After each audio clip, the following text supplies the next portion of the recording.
ವಿದುಷಿ ದೀಕ್ಷಾ V ಅವರು 9 ದಿನಗಳ ಕಾಲ 216 ಗಂಟೆಗಳ ನಿರಂತರ ಭರತನಾಟ್ಯ ಪ್ರದರ್ಶನದ ಮೂಲಕ ಗೋಲ್ಡನ್ ಬುಕ್ ಆಫ್ ವರ್ಲ್ಡ್ ರೆಕಾರ್ಡ್ನಲ್ಲಿ ಹೆಸರು ದಾಖಲಿಸಲು ಪ್ರಯತ್ನ ಆರಂಭಿಸಿದ್ದಾರೆ.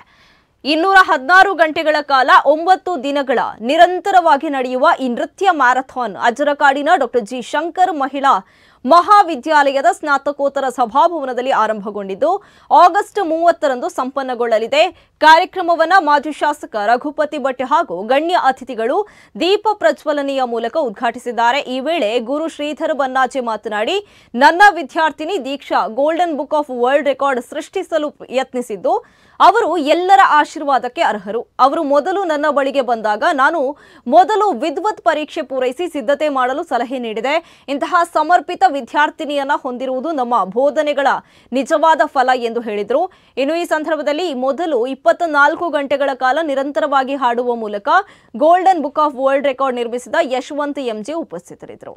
ತುಂಬಾ ಖುಷಿ ಆಗ್ತದೆ ಇಷ್ಟು ಜನರನ್ನ ನೋಡಿ.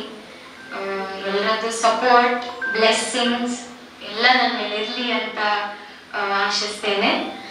ಅಂಡ್ ಬಂದು ಸಪೋರ್ಟ್ ಮಾಡಿ ಅಂಡ್ ಬ್ಲೆಸ್ ಮಾಡಿ ಅಷ್ಟೇ ನಾನು ಕೇಳಲಿಕ್ಕಾಗೋದು. ಇದಕ್ಕೆ ಭಾಳ ದೊಡ್ಡ ಹಣಕಾಸಿನ ನೆರವು ಅವಶ್ಯಕತೆ ಇದೆ. ಉಡುಪಿಯ ಜನತೆ ಇವತ್ತು ಅವರಿಗೆ ಸಹಕರಿಸಬೇಕು. ನಾವೆಲ್ಲ ಮಾಡಿದ್ದೇವೆ. ಡಾಕ್ಟರ್ ಜಿ ಶಂಕರ್ ಅವರು ನಮ್ಮ ವಿನಂತಿಯ ಮೇಲೆಗೆ ಸಹಾಯವನ್ನು ಮಾಡಿದ್ದಾರೆ. ಇನ್ನು ತುಂಬ ಜನ ಅವರಿಗೆ ಸಹಾಯವನ್ನು ಮಾಡಿದ್ದಾರೆ. ಈ 10 ದಿವಸದ ಕಾರ್ಯಕ್ರಮದ ತಯಾರಿಗೆ ಭಾಳ ದೊಡ್ಡ ಖರ್ಚು ಅವರಿಗಿರುವುದರಿಂದ